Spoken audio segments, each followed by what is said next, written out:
On the day we were supposed to get our marriage license, my fiancée of 8 years posted a picture of a different marriage certificate on her Instagram. In the photo, she was snuggled up against her old flame, the one that got away. The background was the new condo I had just closed on.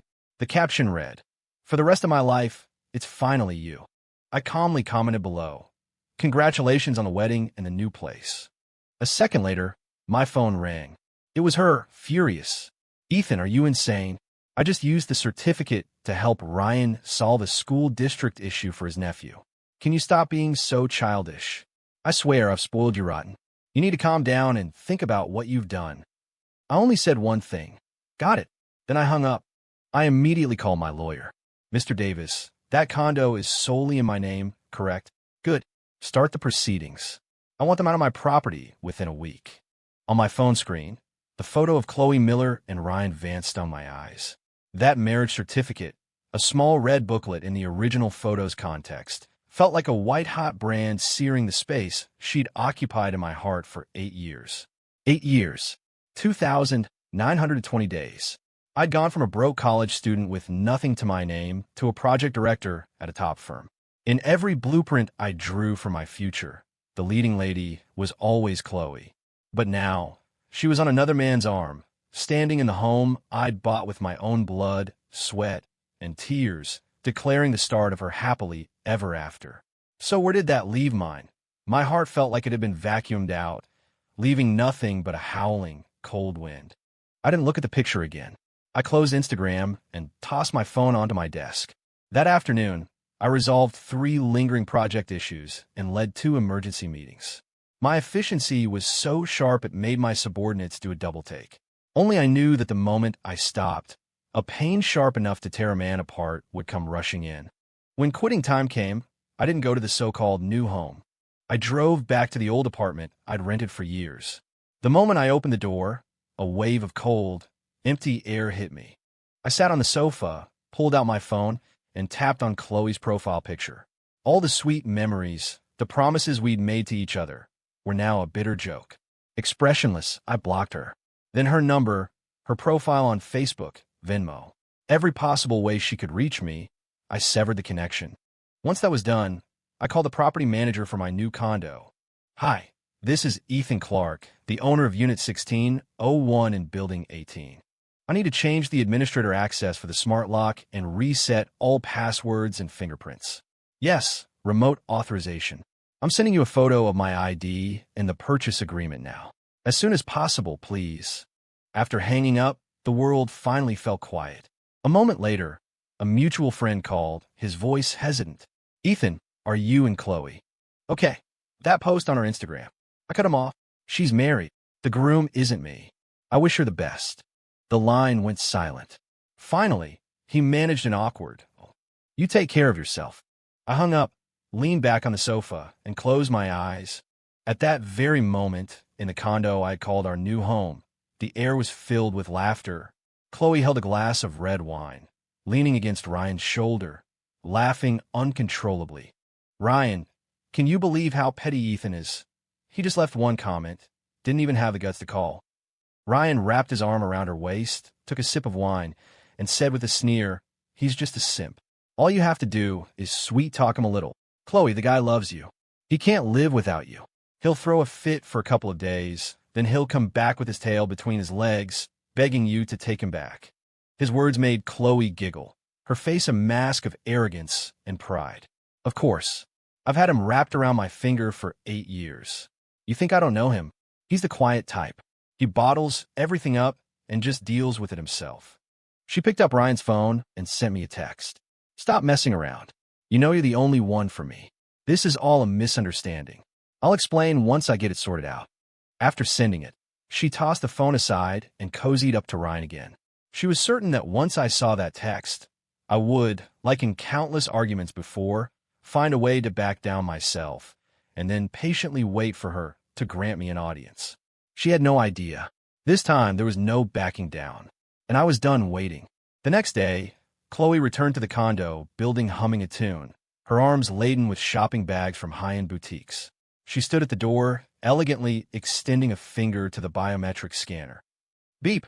Fingerprint not recognized. She paused, thinking her finger was dirty. She wiped it and tried again. Beep, fingerprint not recognized.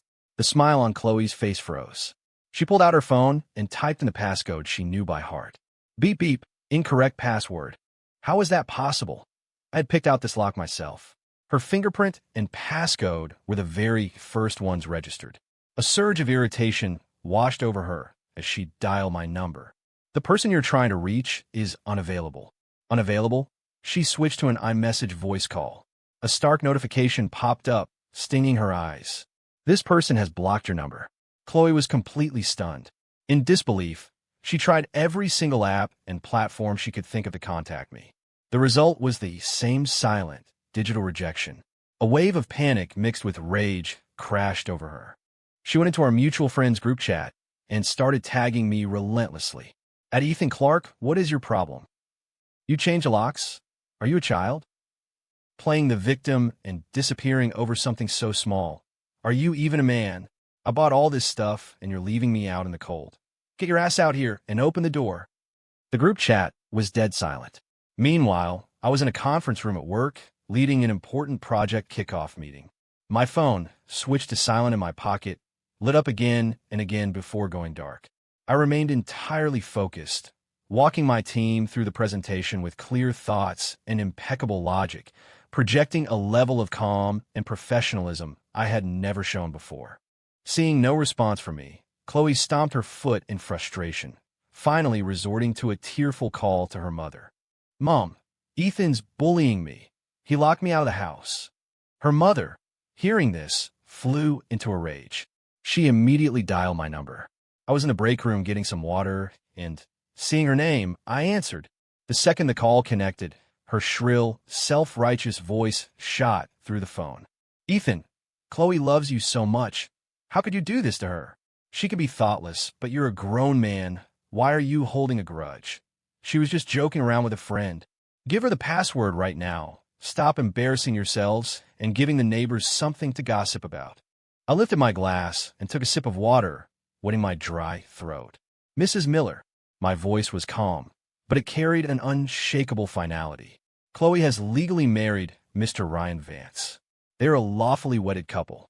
It is inappropriate for them to live in my condo. As her parents, you should be advising her to move out of my property, not calling to question me. My words left her speechless for a second before she exploded. Your condo? Did you forget who supported you when you were starting your career? Did you forget all the tough times Chloe went through with you? Now that you've made it, you think you could just kick her the curb? I'm telling you, not a chance. I was done wasting my breath. Mrs. Miller, if you have an issue with this, you can take it up with my lawyer. With that, I hung up. Downstairs, Chloe and Ryan were debating whether to call a locksmith. Just then, a man in a polo shirt holding a clipboard approached them. Are you Miss Chloe Miller? I have a delivery for you. A letter from an attorney and a court summons. I need your signature. A letter from an attorney. A court summons? Chloe's mind went blank. She robotically signed her name and tore open the envelope with trembling hands. The text was in crisp, black ink, perfectly clear. This notice serves to inform Chloe Miller and Ryan Vance that they must vacate the property located at address within 7 days, after which a formal eviction will be executed. At the bottom was my name, alongside the official stamp of my law firm. Ryan leaned in to read it, and his face turned to stone. For the first time, he looked at Chloe with undisguised annoyance and anger. I thought you said he was crazy about you, that he'd do anything for you? Didn't you say this place was as good as yours? What the hell is this? Chloe clutched the papers, her hands shaking uncontrollably. She finally realized that Ethan wasn't joking. He wasn't just throwing a tantrum. He was serious. An icy chill shot up from the soles of her feet to the crown of her head. Faced with the cold, hard reality of a legal document, her previous arrogance and confidence shattered into a million pieces. After the panic subsided, Chloe tried to strategize. She assumed I'd just lost my temper and that if she just apologized and acted submissive, things would go back to normal. She started sending me long paragraphs through various mutual friends I hadn't blocked yet. Ethan, I'm sorry. I was wrong. I shouldn't have played that kind of joke on you. I swear, Ryan and I only did it to help his nephew. It's not a real marriage. After 8 years together, Does that one piece of paper mean more than everything we've been through? Have you forgotten the days we survived on ramen noodles together? I read the text with a hollow feeling in my chest, finding them almost laughable. I didn't reply. I simply blocked those friends as well. I had my lawyer deliver one final message, giving them a chance to leave with a shred of dignity. Vacate the premises within 3 days, or we will proceed with a forcible eviction. At that time, sheriff's deputies and local news reporters will be present. That message was the final straw. She couldn't bear the thought of being dragged out of a luxury condo by law enforcement, all while being filmed by news cameras. Her last hope was her parents. As expected, the next day, Mr. and Mrs. Miller stormed into my company's lobby. They caused a scene, throwing themselves on the floor, pointing at me, and screaming that I was a heartless monster, a user. "Ethan, you ungrateful bastard. You wasted 8 years of our daughter's life. Now that you're successful, you're stealing her home. Have you no shame?" My colleagues started to gather, whispering and pointing in my direction.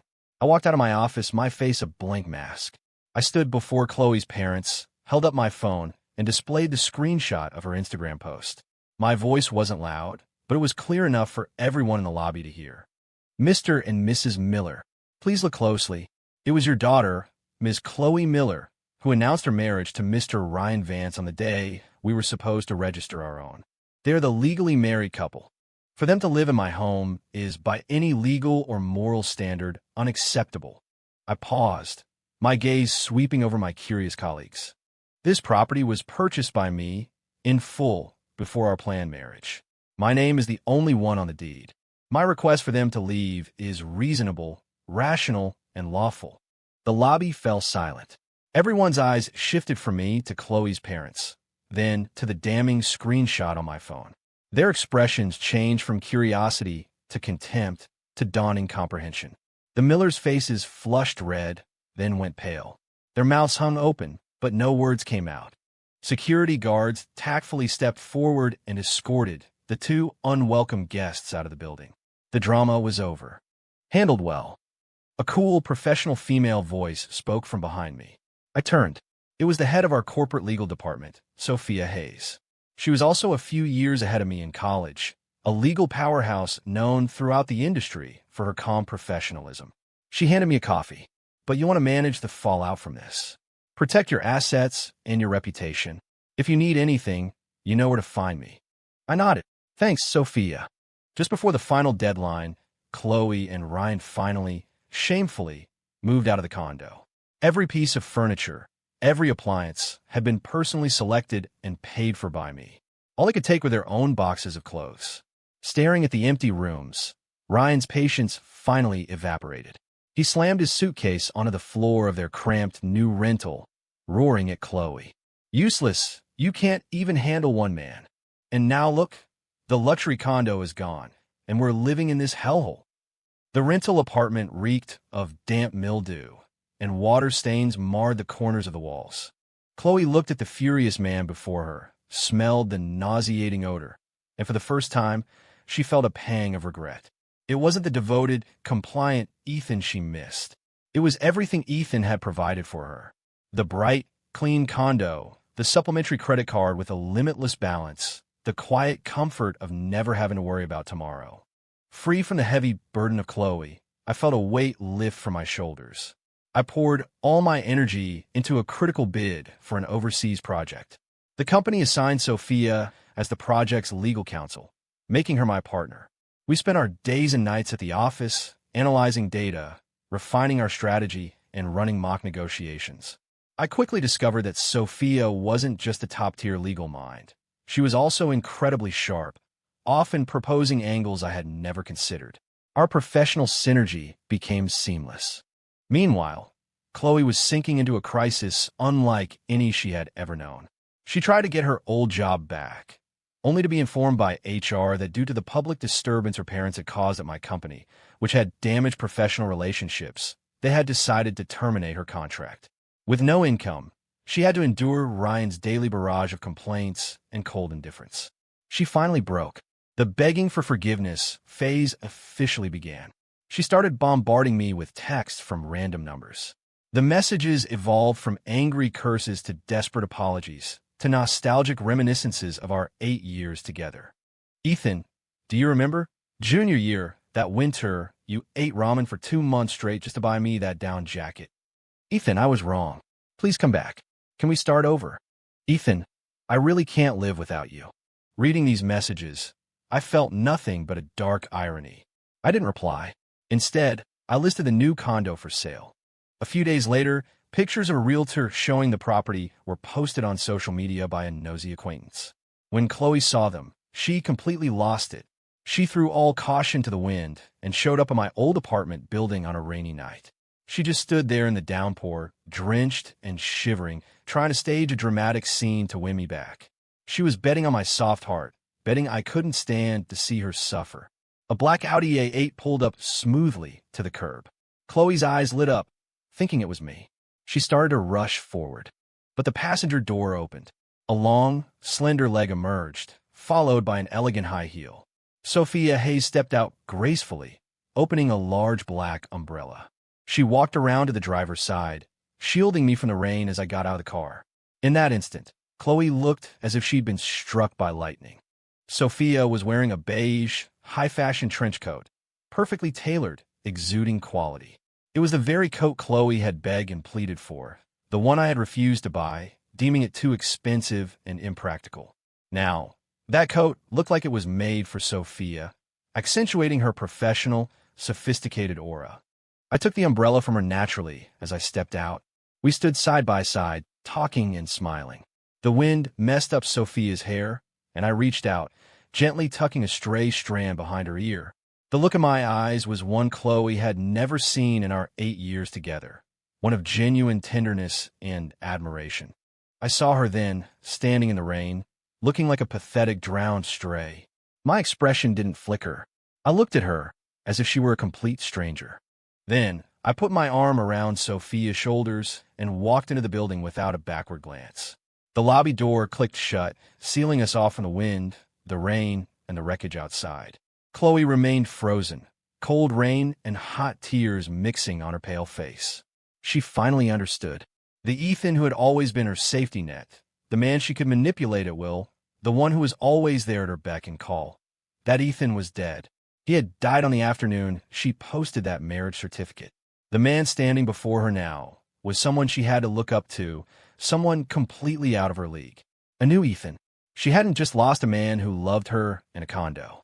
She had lost her one and only ticket to a better life. What she had dismissed as a misunderstanding was her own hand severing her own future. And I had already soared to a higher, farther sky, one where she didn't exist. 2 weeks later, we got the good news. After several grueling rounds of negotiations, Sophia's team and I had successfully secured the multi-million-dollar overseas project. When the news reached the office, our entire department erupted in celebration. At the victory dinner, Sophia and I, as the project leads, were naturally the center of attention. Colleagues came by in waves to offer toasts, congratulations, and compliments. I held my champagne flute, navigating the social pleasantries with ease, but my eyes kept drifting to Sophia. She wore a red dress tonight, stunningly vibrant, yet she carried an air of cool reserve that kept others at a distance. She didn't say much, sitting quietly and occasionally nodding with a smile at the well wishes. I knew she wasn't fond of these crowded events. Making an excuse, I picked up 2 glasses of champagne and walked over to her. "You were incredible today, Sophia." She took the glass, and we clinked them gently. "You were a good leader." We shared a smile, a silent understanding passing between us. At that same moment, Chloe was living through the darkest period of her life. Ryan's lie about his nephew's school district had completely unraveled. He had no nephew. He was a gambling addict, buried under a mountain of debt. He had tricked Chloe into the sham marriage with the sole intention of getting his hands on my condo, which he planned to use as collateral for a loan to pay off his debts. Now that the plan had failed, his creditors couldn't find him, so they started relentlessly harassing Chloe. It began with threatening phone calls, but soon escalated to them showing up at her door. The thin wooden door of her rental was splattered with bright red paint, with the words "Pay what you owe" scrawled in white. The terrified landlord evicted them immediately. With nowhere else to go, Chloe called her parents in tears. But after the humiliation of the scene they'd caused in my office, they were thoroughly disappointed in her. If you hadn't been so selfish, so cruel, would you be in this mess? You've embarrassed our entire family. Her parent condemnation was yet another blow. Working with Sophia, I unintentionally learned that she wasn't just a top corporate lawyer from a prestigious firm. She also came from a very wealthy family. Her father was the chairman of a publicly traded company, but she never flaunted it, always relying on her own merit to advance in her career.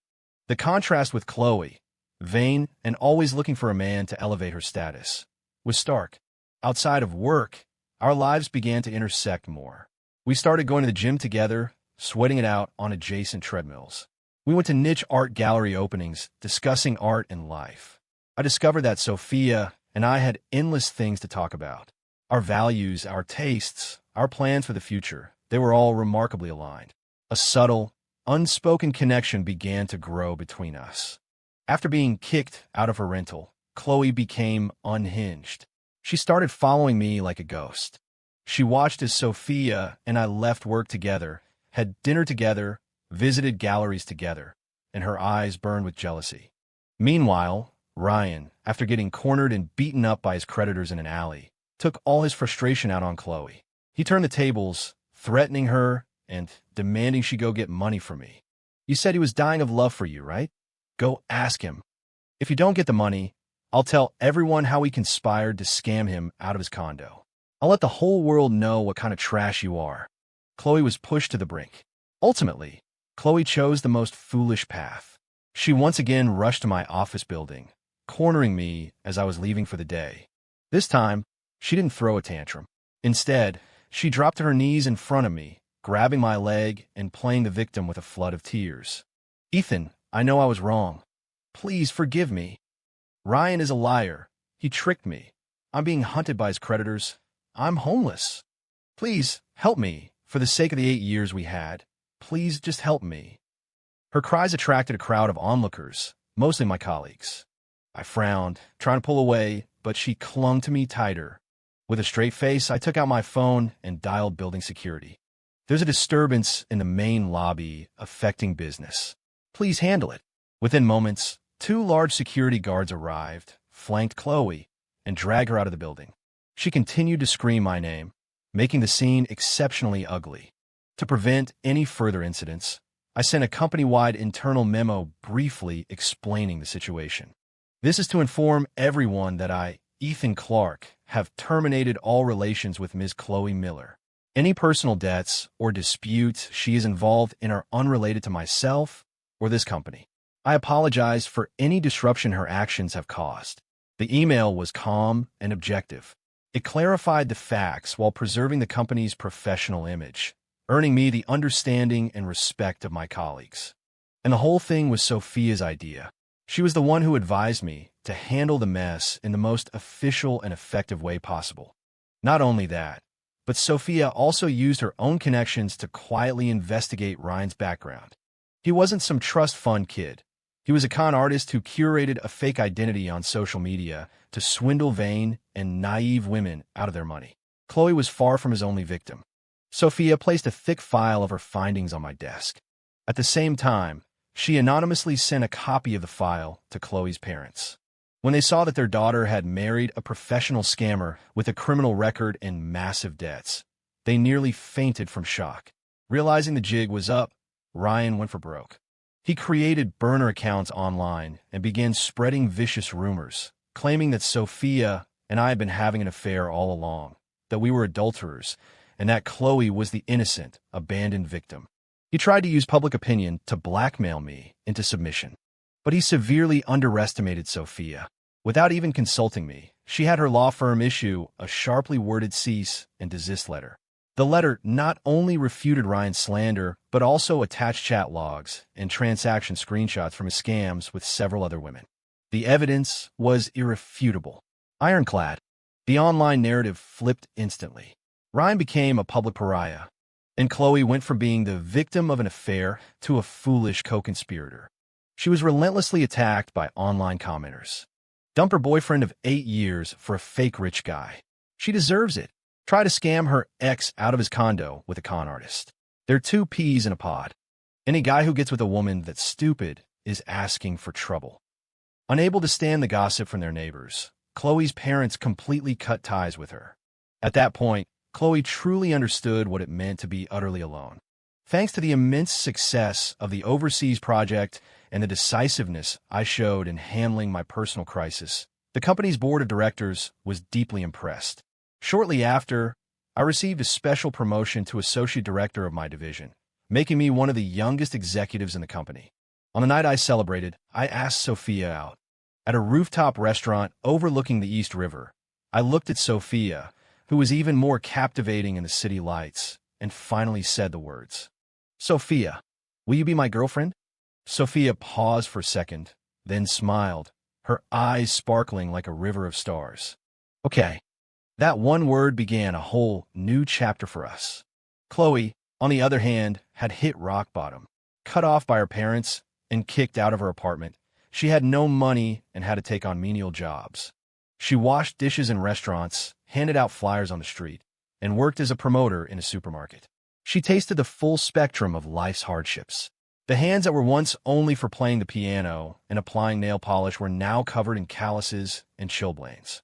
Our paths crossed again at an upscale French restaurant where a meal for one cost 4 figures.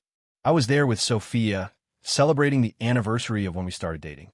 And Chloe, wearing an ill-fitting waitress uniform, was serving the table next to ours. When she saw me, her hand trembled and a platter of expensive escargot clattered to the floor. Sauce and porcelain shards flew everywhere. The restaurant manager rushed over and began berating her. Chloe kept her head down, her face pale, apologizing over and over. Throughout the entire ordeal, I didn't look at her once. I simply called the manager over and took a credit card from my wallet. Put the dish she dropped on my bill. And please, don't give her a hard time. After that, I went back to quietly discussing the menu with Sophia, as if nothing had happened. That complete and utter indifference was more devastating to Chloe than any insult or rebuke could ever be.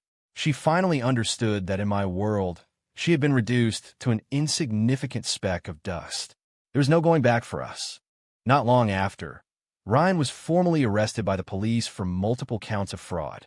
With his numerous crimes, he was facing a long prison sentence. And Chloe, as his legal wife, was held liable by the court for a portion of the joint debts they had incurred during their marriage. Karma, it seemed, had a long memory. I sold the condo that had brought me so much grief. Sophia and I chose a beautiful, spacious apartment in a more exclusive high-rise downtown, one with a panoramic view of the city. We designed the interior together, picked out furniture together, and turned the space into our perfect home. I took Sophia to meet my parents. Seeing this intelligent, confident, and impeccably mannered young woman, they couldn't have been more pleased. They held her hands, telling me again and again what good taste I had. They had heard about what happened with Chloe, and all they could do was sigh. We were so blind back then, my mom said. Sometime later, Chloe managed to get a long, handwritten letter to me through our last mutual friend. In the letter, she dissected her own vanity, foolishness, and selfishness with a tone that bordered on groveling. She recounted moments from our 8 years together, every line filled with regret and pain. At the end of the letter, she asked if I could ever forgive her. I read it, sat in silence for a moment, and then fed the letter, envelope and all, into the shredder. Whether I forgave her or not no longer mattered. My life had already turned to a new page. Sensing my mood, Sophia came up and hugged me from behind, resting her chin lightly on my shoulder. Everything that happened in the past, all the people you knew, they were just preparing you to become a better version of yourself, so you could meet the right person. I reached back and held her hand, a feeling of warmth and peace washing over me. She was right. I was so glad I had met the right person. After we got together, the friends who had distanced themselves from me over the Chloe situation all started reaching out again, apologizing for taking sides or for their confusion. Seeing how happy Sophia and I were, they were all genuinely happy for me. Chloe, meanwhile, was crushed by the weight of her debts, working 3 jobs a day. She grew thin and tanned, looking haggard and worn out. One day on Instagram, she saw a post I'd shared. It was a photo of Sophia and me on a mountaintop in the Swiss Alps, with a brilliant blue sky and snow-capped peaks behind us. My arm was around her waist, and she was leaning into my chest, her smile brighter than the sun. It was the life she had once dreamed of, a life that had been within her grasp, a life she had personally thrown away. In that moment, an overwhelming tide of loss and regret consumed her. On the terrace of her new home, I asked Sophia to marry me. There was no grand spectacle, no crowd of onlookers. Just a bright moon, a bouquet of roses, and a diamond ring I had carefully chosen. I got down on one knee, looking at her eyes, which were glistening with tears of joy. "Sophia, marry me." Through her tears, she nodded enthusiastically. Ryan's case finally concluded. He was found guilty of fraud, bigamy, and several other charges, and sentenced to 10 years in prison. Because Chloe had not been directly involved in the fraud, she was spared criminal charges, but she was still responsible for repaying the heavy joint debt. Her parents, in the end, still cared about their daughter. They managed to find my number and called me, their aged voices pleading. "Ethan, please, for old time's sake, help Chloe out. These debts are going to kill her." I refused. "Mr. and Mrs. Miller, the only thing I can do is not press charges for the emotional distress she caused me. As for her debts, they are the result of her own choices. She needs to take responsibility for them. My kindness has its limits and its edges. Any goodwill I had for her was exhausted the moment she posted that marriage certificate. However, I did anonymously contact a reputable assisted living community through a third party and prepaid 3 years of their fees for Chloe's parents. It was repayment for the small bit of support they had given me when I was first starting my career. My debt was paid. We owed each other nothing. When Chloe learned of this, she sat in her tiny rental apartment for an entire night. She finally completely understood. I wasn't heartless. I had simply given all my tenderness and affection to someone who deserved it, and she was no longer worthy. From that day on, she abandoned all her unrealistic fantasies. She stopped trying to contact me and stopped blaming the world for her problems. She started working diligently to pay off her debts. Sophia and I began planning a small, intimate wedding. While sorting through old belongings, I found a dusty photo album filled with pictures of Chloe and me. From our innocent days on campus to the uncertainty of our first years in the professional world to our later successes. I looked through them one by one, my heart as calm as still water. Then, I fed them all into the shredder. The past was the past. It was time to let it go completely. Our wedding was held on a rooftop lawn at a luxury hotel. We didn't invite many people, just our closest family and friends.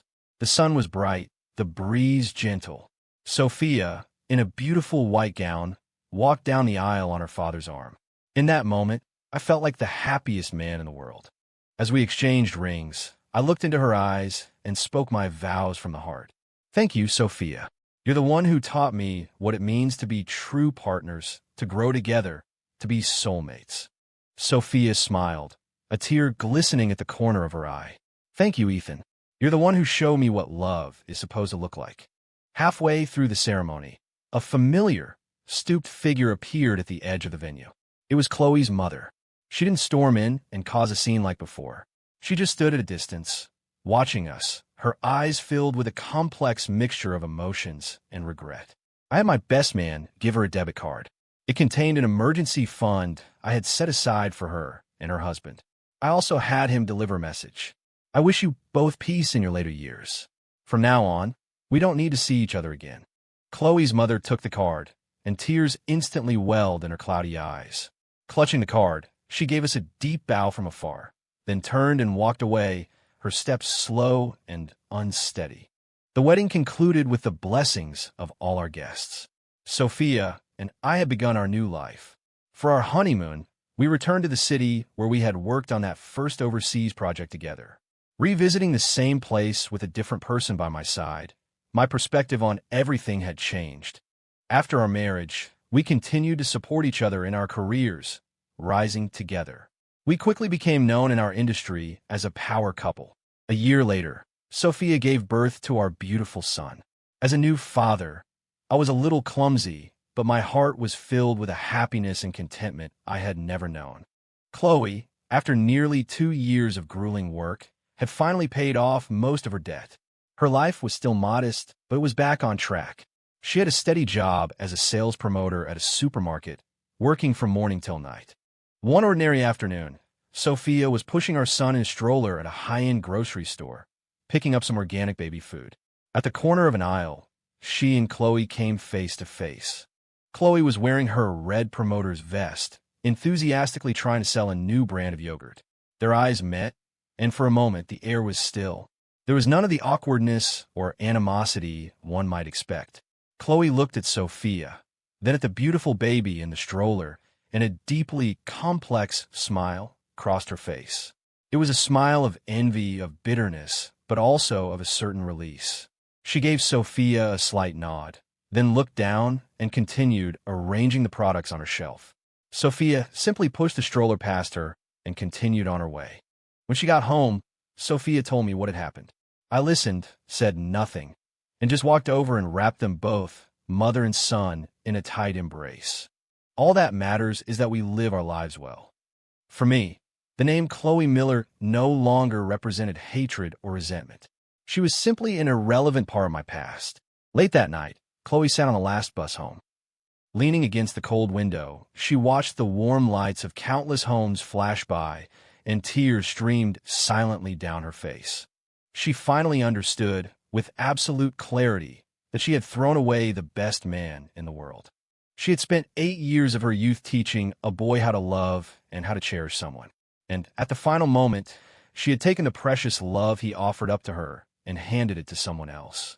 This was the ultimate price she had to pay for her vanity and her foolishness. On our wedding anniversary, Sophia and I returned to the city where we first worked together. By now, I was one of the youngest partners at my firm. Sophia had also left her corporate counsel position to open her own law firm specializing in business law, and she was making a name for herself in the legal world. Our son was starting to babble, and the first words he learned to say clearly were "Dada" and "Mama." At a gathering with friends, amid laughter and clinking glasses, no one ever mentioned Chloe's name anymore. She had become a closed chapter in all of our lives. That night, when I got home, I opened my laptop and saw an anonymous email in my inbox. I clicked on it. There was only one sentence. "I hope you're happy. I really do." There was no signature, but I knew who it was from. I stared at the sentence for a few seconds, then hit the delete permanently key. I closed the laptop and walked out onto the balcony. Sophia was there, arms crossed, looking out at the city skyline. I walked up and gently hugged her from behind. She turned in my arms, leaned against my chest, and asked with a smile, "What are you thinking about?" I kissed her forehead and whispered in her ear, "I'm thinking, I'm so glad it was you in the end." The same words from Chloe's original caption, but now with a world of different meaning, a completely different ending. Outside, the stars were brilliant. Inside, our home was filled with warmth. This was it. This was the happily ever after I wanted. This was us.